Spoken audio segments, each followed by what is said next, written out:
Welcome back. Time now to take a look at what's making headlines on the dailies on our paper review. And in studio for this conversation, I'm joined by three very strong minds. Nelson Harvey, who is a lawyer. Many thanks for joining us on Weekend Express, Nelson. We also have Bernard Wakoli, who is a Ford Kenya youth leader. Many thanks for joining us on Weekend Express. And last but not least, Brian Mutia, who is a governance expert. Many thanks for joining us, gentlemen.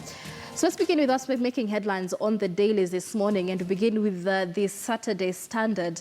On the front page there, Jubilee and NASA rollout election plan. Of course, this is after unveiling both the presidential flag bearers, but also on the front page, schools at risk as grabbers strike. And we also have the Star newspaper there on the front page, Jubilee small parties to get ambassador and cabinet jobs.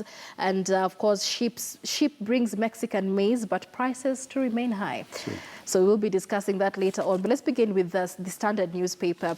And on page 10 of the paper, of course, is that report of the Jubilee and NASA rolling out their election plan. That moves on to page 10 of the paper. And so of their winning plans right now, of course, most of them trying to make sure that, for NASA especially, making sure that they get 10 million voters to come out and vote. Bernard, let's begin with you. We've seen a lot of voter apathy that has been witnessed. How realistic is it that 10 million voters will vote in favor of NASA? Thank you, Michelle. As we stand, I think the voting pattern has not really changed from the 2013 elections. You realize that most voting blocks are still intact. Those who voted for the current Jubilee and those who voted for CORD then. But one thing that we'll be doing as NASA is to ensure that our voting block will increase voter turnout and also try to reach out to some other parts. Like we are trying to look at parts like Northeastern to see if we can raise the number of people turning out to vote. And also in other parts like maybe Coast region to increase the voters. So when you look at the general scenario, you realize that all these coalitions are in competition to get the swing votes. And those areas, like now, like 2013, you saw the whole of Rift Valley voting for Jubilee. And at this time, at this moment, we are trying to get a slice of Rift Valley, especially the Kipsigis and Bomet area. And we expect more than 25%. Right, so voting patterns, according to you, have not changed much from 2013. But Brian, is it as easy as holding political rallies and getting that much more voters to vote? Because the issues are different as compared to 2013. In 2013, Kenyans were not dying of hunger. Kenyans were not buying unga at almost 200 shillings. Is it that easy? There are some changing dynamics in the political landscape, and now we can see actually the two protagonists have gone back to the drawing board now that they are smarting, from the nomination process, and now they are putting their game plan now into sort of review to see now how they are going to handle the process of now the real electioneering process. But I must say that, as my colleague has said, as much as the dynamics have changed, I've remained the same according to him in terms of voting patterns. There are some changing dynamics here and there. One, I would say that while NASA is actually capitalizing on the issue of change, Jubilee is trying to show what they have been able to do all along. And again, it will be very hard for Jubilee to defend their track record in terms of what they have not been able to do all those 5 years. And convincing masses that they are coming with a new sort of game-changing plan, it will be very hard to sell. But again, if you look at the presidency and the office of the presidential delivery unit, it has been very hard there in convincing Kenyans through portals that it has done this and this. But again, we want to say that always the forces are always against the incumbent. And the incumbent does that honors of ensuring that they play to the gallows of the people's expectations. But the beauty of it is that Jubilee has a sort of intact sort of voting bloc, and they have also made some inroads in parts of Coast, Kisii also, and Ukambani, and also some parts of Western Kenya. And therefore, to me, it will be a very close one. as much as we have not started seeing the real electioneering process taking place in terms of campaigns, but according to the kind of projection that I'm making, is that this one eventually will be a very close one. In fact, it might even be cause a rerun at the end of the game. Right, Nelson, let's hear from you. What do parties and politicians like, because we have a lot of independents, what do they have to do to push for this higher voter turnout, especially because the stakes are a lot higher this time? We've seen the likes of Waititu in Kiambu. He says 3 months before the elections, he's already started his work as governor. So we're seeing a very different kind of campaigning where politicians are taking to the ground to actually do the development projects instead of promising to do them after they're elected. So what is at stake for these parties to ensure that these Kenyans actually have the trust to come out and vote for them? Well, the most important thing is to review the two sides of the coin. Now, for the incumbent, and that goes across the board, in which case we'll be talking about Jubilee and also NASA. The incumbent is now facing a review period at the end of his contract of service. And an employer will always be more strict when it comes to a review as opposed to a new recruitment. So NASA is in essence facing a new recruitment. Now, if you look at it from that angle, what are the voting blocks? In 2013, we had about 12,300,000 voters. Now the projection is about 15,300,000. If you look at it from that angle and bear in mind that there are many things that the employer, being the Kenyan, is a little bit dissatisfied with, then whosoever takes the head start in indicating what will be able to be brought to the table is most likely to garner the highest number of votes. And you've seen the lamentation. People are crying that there's no food. Look, this particular cook has been in the kitchen for the last 5 years, and then there's no food. Another one promises to bring food. It's most likely that people will be inclined to see what food is there that's going to bring. Right. So to that extent, it's most likely, it's going to be a very high voter turnout. There are many people outside there who are not employed. There are many people outside there who are hungry. And this constitutes a big number of masses that can easily be marshaled to swing a vote. Right, right. And of course, there's also a bigger concern of the youth population, a very high population. Of course, a majority of them unemployed, majority of them living below the poverty line. Where the state of economy is, the bigger concern is the manner in which they can be swayed to perform acts of hooliganism, so to speak, during the general election. How really, as a country, can we put a cap to this, Brian? That's a good one, Michelle. I think the issue of unemployment is not something synonymous with Kenya only. It's a global trend and it's a global challenge that even globally we are looking for ways and modalities of how to mitigate on this.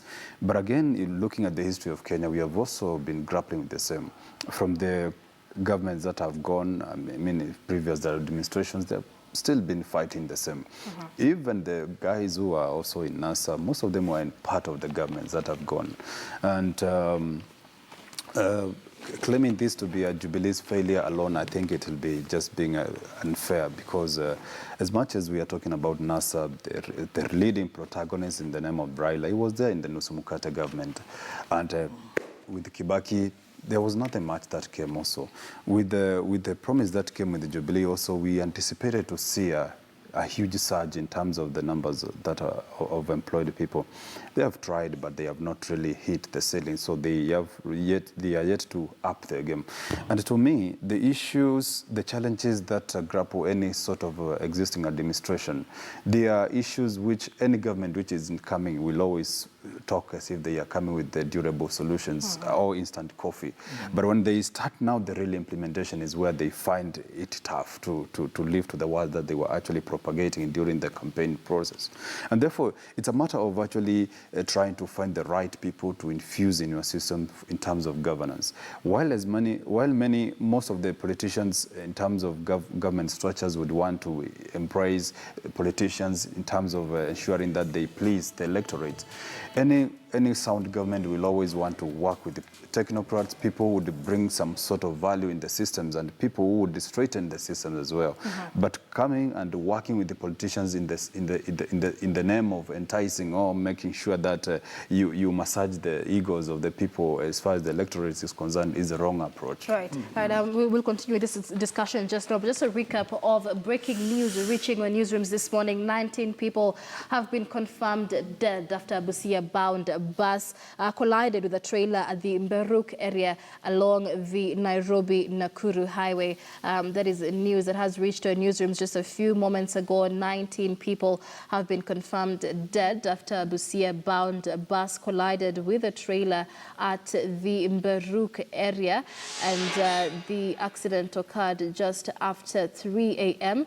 A survivor said the 52-seater bus, christened Flashlight, was speeding in the region. So that is news just in. Those are pictures from family and friends of those who were injured in the accident. A Nairobi-Nakuru highway accident there after a Busia-bound bus collided with a trailer. The accident occurred at Mberuk area, and we had the Rift Valley Traffic Enforcement Officer say that the rescue operations were led after the accident happened at 3 a.m.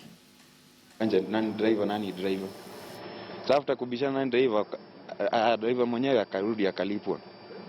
Tukaenda kwa mafuta, gari kawekwa mafuta, tukapanda. Sasa tukiwa tumepanda sisi hata tulikuwa usingizi. Ndio tulikuwa mimi, sistangu na mamangu mdogo na mamangu mkubwa. Sasa sisi dakika kidogo karibu kufika hapa na karibu Nakuru. Nasikia basi ikianza kurori. Inaswing pande ile na pande hii. Kusikia ni lori ikakata. Tulikuwa mimi, mamangu, mtoto wa sistangu na sistangu. Sasa mamangu mdogo ndio ameumia wakiwa na sistangu. Wako hapa kwa hiyo hospitali ya St. Mary's. Leo asubuhi kama saa 8 asubuhi tulikuwa na accident mbaya hapa mahali inaitwa Soisambu. Tuko na lori ya Super Highway Sacco ambayo ilikuwa inatoka pande ya Nairobi ikielekea pande ya Nakuru. Na ilipofika hapa ikawa inataka kuovertake trailer. Na ikakutana na trailer ingine ambayo ilikuwa inatoka Nakuru, na wakagongana head on collision. Na tumepoteza watu 18 ambao walikuwa kwa bus. Wengine wale wameumia wamepelekwa St. Mary's Hospital hapa Gilgil.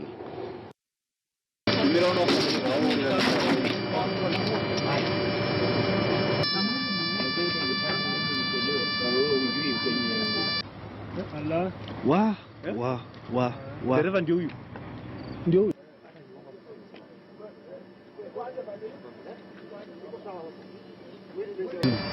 Ndio tukianza kubeba tunajua ni wangapi. Yes.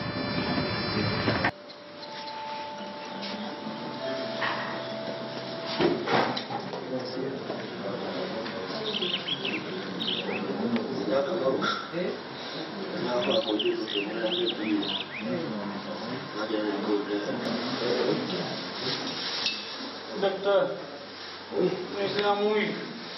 naumia. Tulienda kukata tikiti. Wakatuambia tukakata tikiti. Right, so those are pictures from earlier on when 19 people died this morning on the Nakuru-Nairobi highway after a Busia-bound bus collided with a trailer. The accident occurred at the Mberuk area. Rift Valley Traffic Enforcement Officer Zero Arome led rescue operations immediately after the accident occurred at 3 a.m. A survivor said the 52-seater bus, christened Flashlight, was carrying more than its capacity. The bus belonging to the Super Highway Sacco and flying the Githurai 45 route. Police said they were still continuing to count the bodies as some were trapped in the mangled wreckage. As you just saw there, the injured were rushed to the St. Mary's Hospital, adding that they had information that the driver survived the accident and the Mberuk County Office Commandant Hassan Karua confirmed that 18 people died on the spot. We'll be bringing you more details on this accident as we move along. tukianza kubeba tunajua ni wangapi. Yes.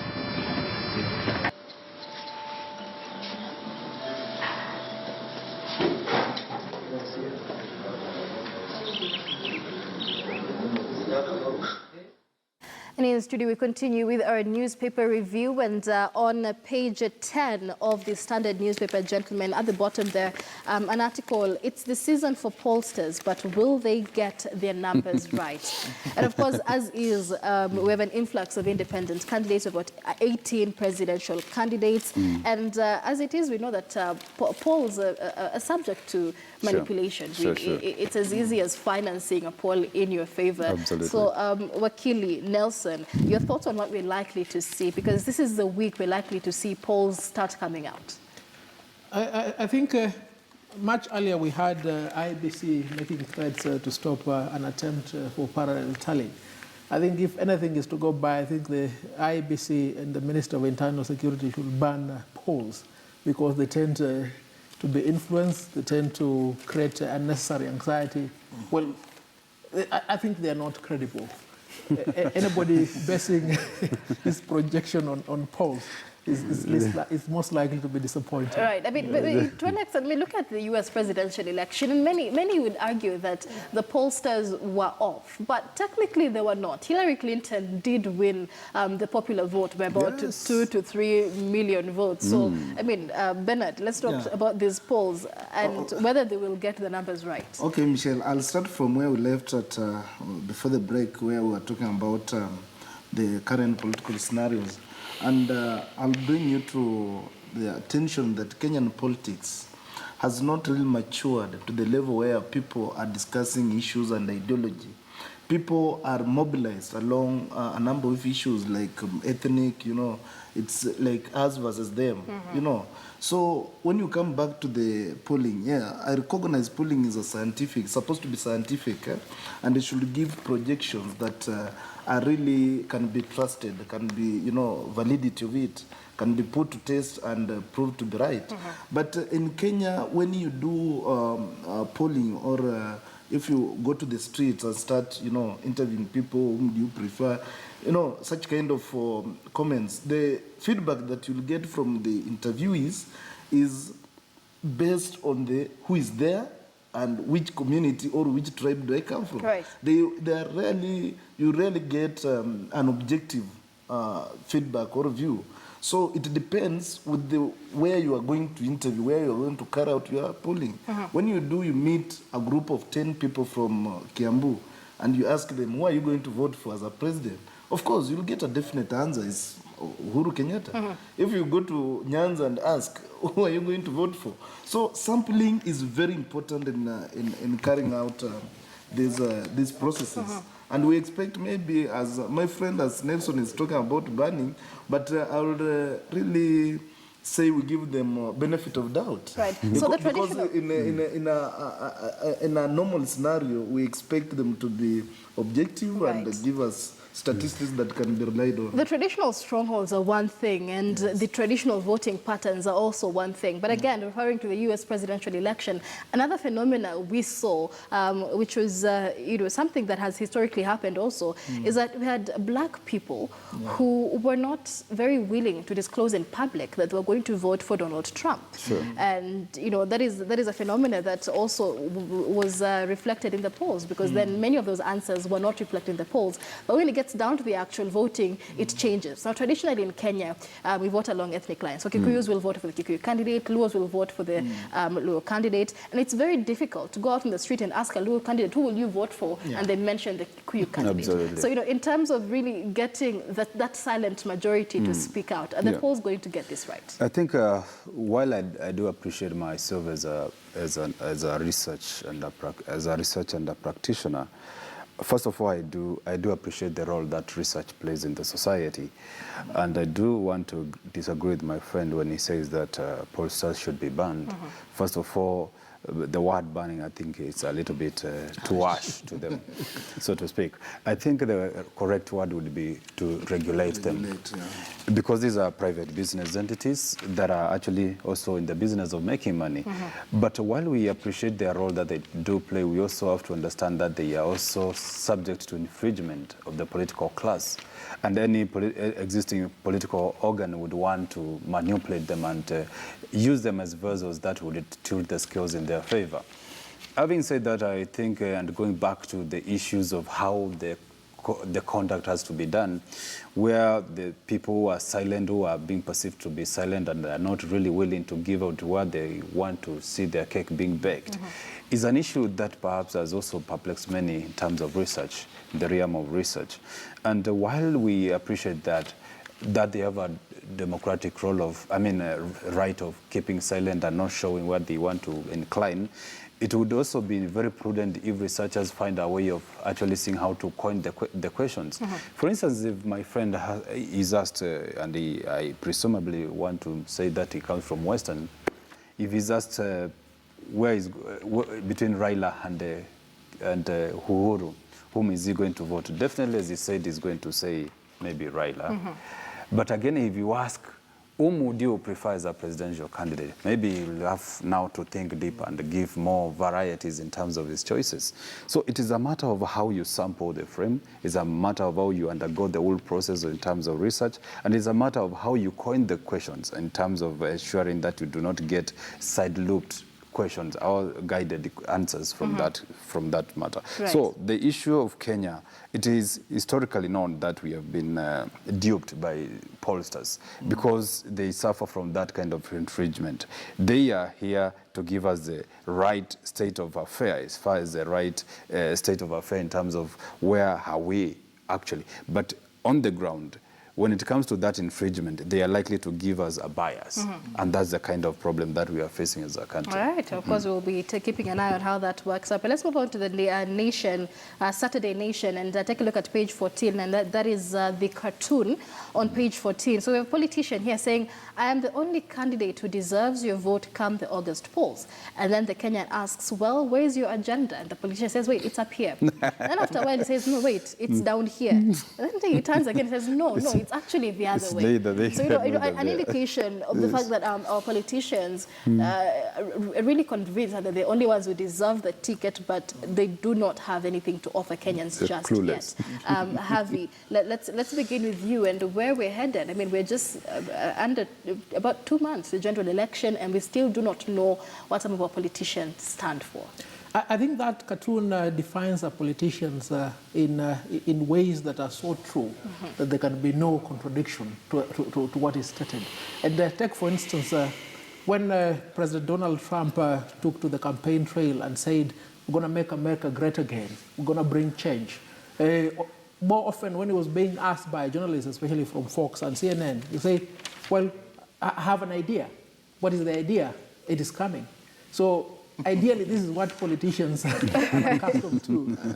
You cannot expect them to tell you anything new. And it's quite apparent that those who thrive in this comedy of entertaining the voter, often with hopes of what they will bring, will end up pulling together as many people as possible. But when all is said and done, that cartoon can also be seen from two perspectives. Look at Jubilee's side of the divide. What are they indicating as the achievements upon which they seek re-election? They have indicated that these are the projects we indicated to you in 2013. We have so far constructed this length of the road. We have so far constructed this number of hospitals. We have so far elevated education. We have so far did this on health and food production. Of course, it's most likely they have not done anything on the last two. Look at NASA on the other side. I mean, they speak almost in the same line as Trump. We're going to marshal 10 million voters from where? We're going to do this. We're going to bring change. And the mindset of the voter is almost like the mindset of somebody who's gone for entertainment let's say in a movie theater, or at Phoenix, he'll be so excited to hear what the actors are going to say.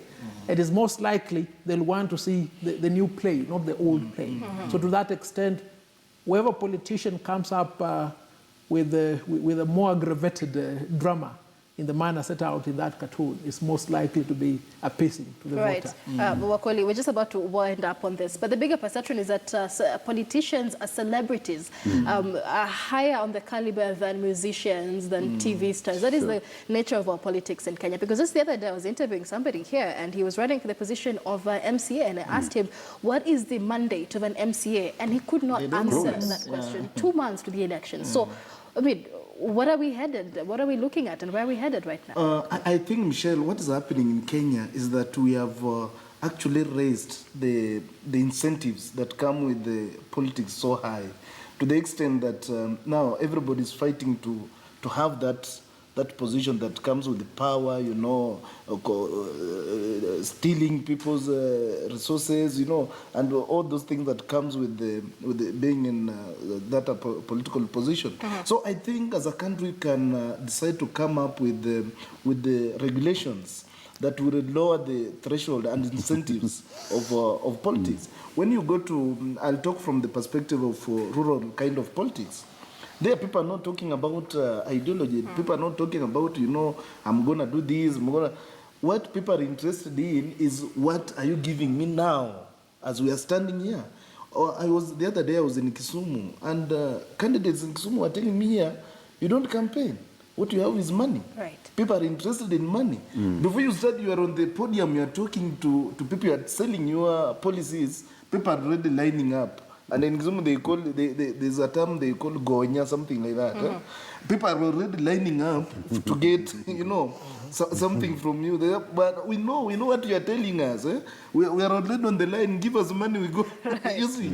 So politics has become something like the way you are putting as a celebrity kind of contest. You know, I have this, and we had a certain story where there were two politicians. One is at this competing. One is at this level or at this area, another one somewhere there. So this one started giving people 50 bob. And the other one told guys, no, return that 50 bob, I give you 200. So you return this 50 bob to and you go there, you are given 200. You know? So that's now politics at local level. The thing is, Brian especially, do you think this is likely to change anytime soon? Because even you take a look at social media, the slogan is kula kwa yule, kura kwa huyu. So even for politicians, it's not even sustainable, because these people will take your money, but it's not guaranteed that they're going to vote for you. How can we change this tradition, Brian? I think one of the traits of maturing democracy is that it takes several phases, and each phase has its own characteristics.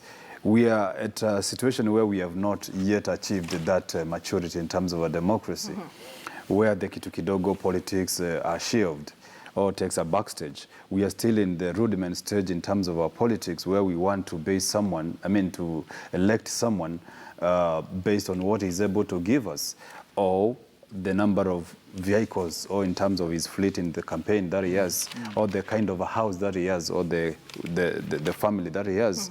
But at the moment that we shall mature to a level where we want to listen to somebody and gauge on what he's able to bring in terms of a development platform, that's at the point where we shall be able to remove the ethnic aspect of our judgment and put men and women in places of power or in positions of power based on a meritocracy. But again, to mature to that level, just like wine, it takes time. We have to be very, patient with ourselves, that we do not start the whole process when we know that we have structures that are not in place. For instance, our institutional development that we have been anchoring our policies on, they are still not, enough to address the issues at hand. Look at IBC, still grappling with the issues of electoral laws. Look at IPOA, still grappling with how to manage a credible recruitment exercise. And therefore, it's a matter of time that first we work on our structures. The moment that we know that we are there, we are fighting corruption. We are addressing the issues of service delivery. The moment we get it right, all the systems will be go. in a smooth way. Right. Yeah. Gentlemen, I'd like us to move away from the paper review and now get into a weekend review, just to look at the top stories that have been making headlines for the better part of the week. And of course, one of the bigger topics was the fact that the US has withdrawn 2.1 billion shillings in funding for the Kenyan Ministry of Health, something that is said to have major repercussions for Kenyans and the Ministry of Health alike. Harvey, let's begin with you in terms of the manner in which the government is handling this withdrawal in the first place and the repercussions of this, because it's not just the Ministry of Health. The institutions that are mandated in terms of processing of aid are not just the Ministry of Health alone. These are institutions that handle a lot of finances for major sectors in the country. So where do we stand with this? I think it's a big problem. It's a problem that the government will need to work so hard to wriggle itself out of, if at all it may. And I think at the end of the day, in the event that Jubilee will lose the contest in August, it's most likely to be attributable to the health crisis. Now, the health crisis has now reached the apex of its growth. You remember for a long period of time, there was a complaint that was raised not by the opposition, as many may want to misrepresent, but by the internal arrangement of the audit exercise within the Ministry of Health. And at the point in time that this came out, there was also the big strike by the doctors. And for a period of about almost 5 months, we didn't have health facilities. We didn't have medicine. And truth be told, in most, if not all, government hospitals, the medicine, the equipment is always funded by aid from foreign countries. You can imagine the magnitude of the catastrophe we are likely to experience in the next few days, in the next few months. And however much an explanation has been sought for this predicament, there is no satisfactory reception to that explanation.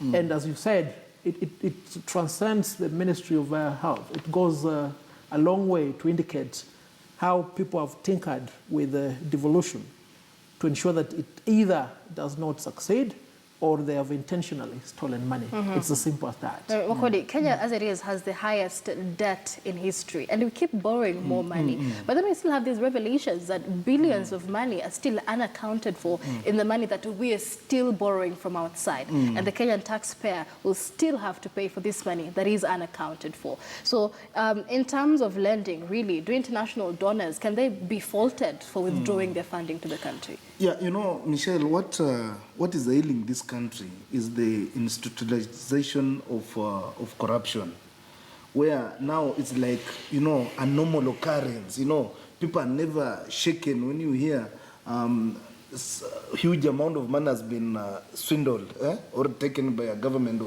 officer. Look at the counties. They get some huge amount of allocation from the exchequer. But nobody is really concerned about what they collect at the local level, because there are revenues that they collect. We are not looking at what they get from the exchequer. And we have seen governors, like the Kakamega governor, Oparanya, whose audit report has indicated that he has misused billions of money.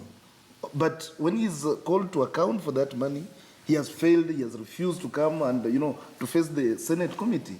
You know, and we appreciate as a country that these are the people now we reward with the political positions.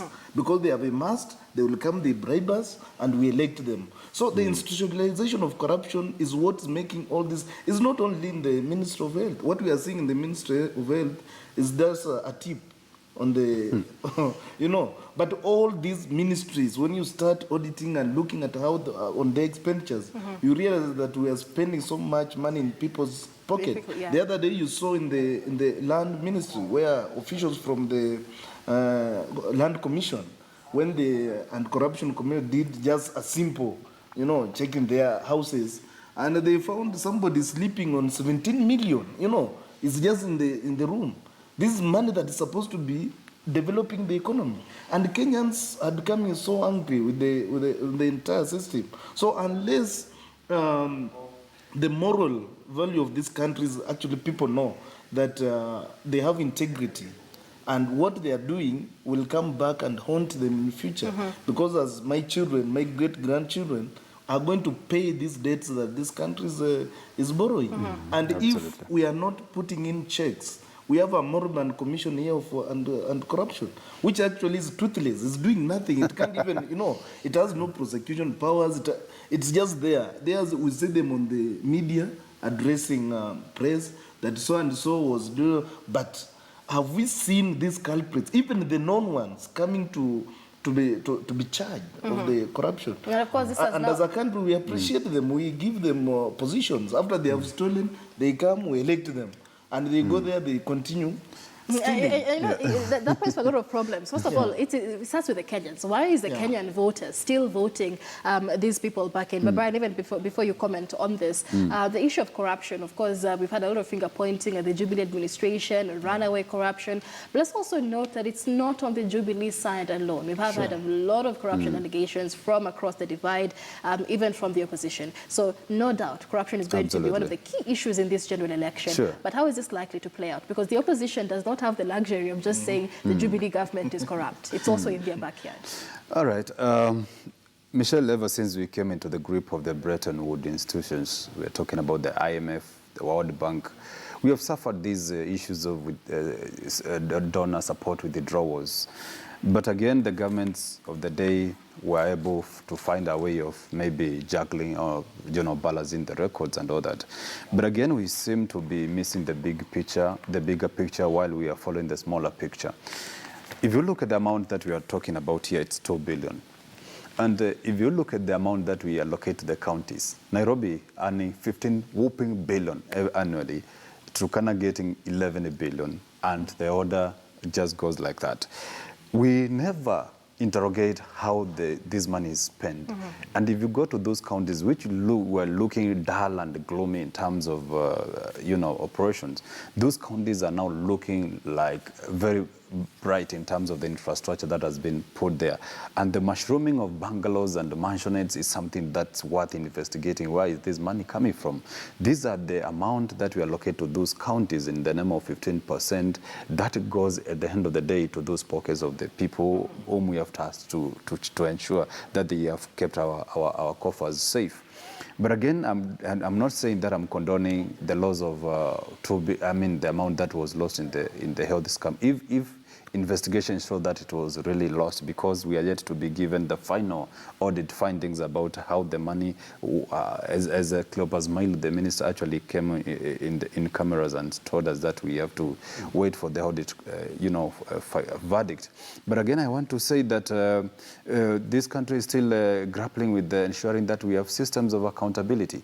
He has mentioned of the ESCC, and I was asking myself yesterday, what happened to Webukala? He came on a platform of actually pontiff, where we actually felt like now we have gotten the right person who is uncompromisable. But we have not heard him actually coming out in the foreplay and telling us this is what we have been able to do in terms of addressing the cases of corruption that are existing in our country. We did hear that integrity evaluations would be done for politicians. Exactly. We haven't had any feedback. In fact, that's a very crucial point, Michelle, that we have brought in forward. Right now, when you look at Tanzania, they did an audit and they saw a lot of good workforce in terms of the public service, having no papers, credible papers in terms of academics. In Kenya, I'm sure if we do that kind of audit in the public service and also the private sector, generally we are going to get a bigger number than what Tanzania found. And it is the high time that Matiang'i and the company, Webukala, also involved and other stakeholders doing that kind of audit. And I tell you, the figures will be mind-boggling, I tell you. And of course, there's also been complaints over, yes, a few people have had questions over the academic qualifications, but why is it just a handful of people when we have had, more than 1,000 political aspirants in the seat? But let's move away from that and focus on something else that has been making headlines this week, and that is the high cost of prices. We had Parliament reconvene this week to try and iron out the issue. They have 18 bills on the in-trade that they're yet to pass. We'll be getting to that in just a moment. But Wakili, let's begin with you in terms of these food prices. Just yesterday, yesterday, Agriculture CS Willie Bet saying that the price of flour, maize flour, will be coming down in the next few days because of a shipment that has just come in from Mexico with maize for the country. The question is, when did this consignment, when were these arrangements made? Was this ship just waiting somewhere in the middle of the sea to bring this food in the country? And whether there may be, you know, a bigger force. Is it greed behind the high food prices that we're speaking about? There is a big malaise that afflicts the Kenyan population. I call it the patience deficiency syndrome. And for this syndrome, the political and the leadership of Kenyans have invented a very efficient drug. Instant lice peel. I mean, this food crisis, where is it? Who created it? Last week, we saw a clip of demonstrators in Eldoret saying that there is no food. Now tell me, if somebody in Eldoret can demonstrate and say that there is no food, what will somebody in Ugenya or Malinya or in Mandera do? And there are reasons as to why this argument is not credible at all. Now, Uasin Gishu, Trans Nzoia, and Kakamega are the food basket of Kenya. There is an abundance of maize there. There is an abundance of dairy products. There is an abundance of vegetables. And look, the Kenyan population is very basic. It's not a bread and butter affair. All they need is ugali and tea. Simple.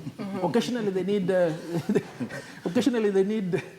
need fish or chicken or beef. But, or some chips. Or it's very basic. Or on special days. Now, if you go to most granaries in Trans Nzoia, in Kakamega, you will find maize is still there. I mean, I have like 50 bags of maize. We've not been able to sell this maize. Reason being, the cost of production of maize is almost, let's say, about 2,500 per bag. Now, any farmer expects to make a markup out of this so that you're better placed to sell maize, let's say, at around about 3,500 or 4,000. Now, the National Cereals and Produce Board will want to buy this maize at 2,000 shillings. So technically, you won't sell your maize. So you'll keep your maize in the granary. So the Cereals Produce Board will not release maize to the millers. So there'll be no maize in the system. Yes. Yet there's maize in the granaries. And then what happens next? An artificial crisis is created. An individual purports to originate a shipment from Mexico.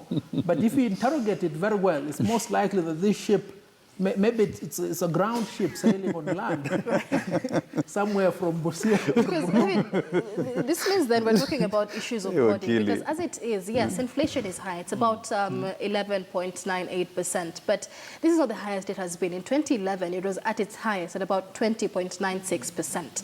Now, even at its highest in 2011, a metric ton of maize globally went for about $167. This time, with the inflation half of what it was in 2011, a metric ton of maize is going for $560, more than triple what it went for in 2011. This is what we're asking, Okoli.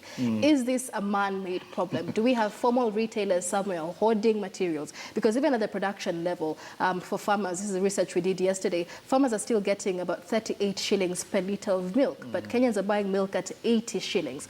So where is that disparity? Is it loopholes in regulations? Because we're just seeing prices spike and some have no reason for these high prices. Yes, Michelle, one thing I want to remind Kenyans is about the project that the government initiated in the coast. It's called Gulalu Kulana. Galana? Galana Food Project. Project, where the government invested a whopping 7.9 billion shillings and promised that this is going to solve the food crisis in Kenya. And Kenyans are going to sleep with their stomachs full. But what we are experiencing is the opposite of what we were promised then.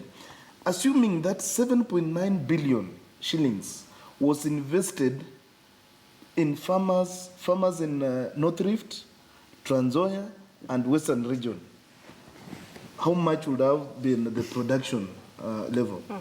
Having said that, that was a scam, and it went like that. People got money in their pockets. And what we're seeing now is another artificial crisis. Because as we have said, the figures you are talking about, they are very unrealistic at this time, because they are saying that it has been due to drought. But when you look and look back, Kenya has been having droughts, inflation, but we haven't reached at this level. We haven't reached at this level in terms of food crisis. Now, when you said about the shipment that has just landed, this bill was presented to Parliament by Duale on this week, on Tuesday. On Wednesday, the President has sent it to the bill. On Friday, the ship is at the coast. It's already here. When was the tendering process done? These are serious questions that Kenyans should be asking themselves. When was this tender done? Who was awarded the tender? And how has it been? As in, where's the origin? Because they are saying maize is coming from Mexico. Mexico has been importing maize from the US, to meet their food needs, shortage. right. Now, how is it that all of a sudden, now Mexico is having surplus to export to Kenya? Brian, let's hear your voice in this.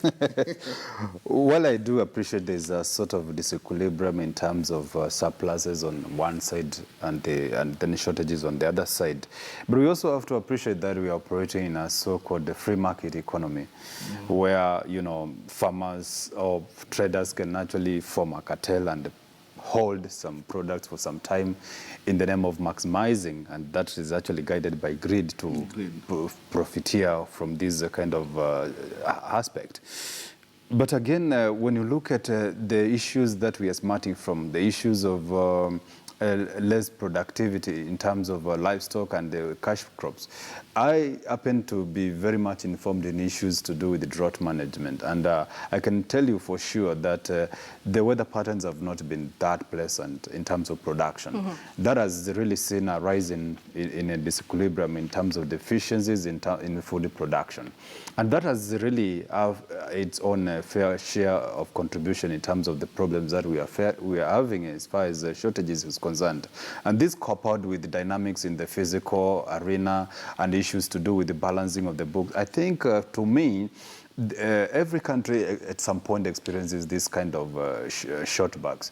This is not something synonymous with Kenya, Africa, and all that. In fact, even in the US, sometimes you find that even the government shuts completely because of this kind of deficiencies. But how to smart out of it is the big question, how to give some sort of good solutions. First of all, I happened to say this yesterday in one of the TVs that we have to get it right from the bottom. The issue of land tenure and the issues of land management in this country is something that we need to relook into. In Tanzania, there's nothing like land being owned by individuals. You realize that in other development, in developed states, they have a tenure system of land management where land belongs to the government. The moment they want to set a huge chunk of food production, they normally move people in a sort of organized settlement patterns, and they utilize that land for food production, and they are able to juggle, they are able to balance the act in terms of ensuring that there is constant supply of food. There are no suffering setbacks and all that. So that's one way of ensuring that we have this kind of continual supply of foodstuff in our country. Otherwise, if we do not address that issue from the root cause, we are likely to suffer this constant problem of people hoarding food, others profiteering, others are ensuring that they hold the country at ransom, others using this as a political tool to, gain political mileage, and so forth and so forth. All right.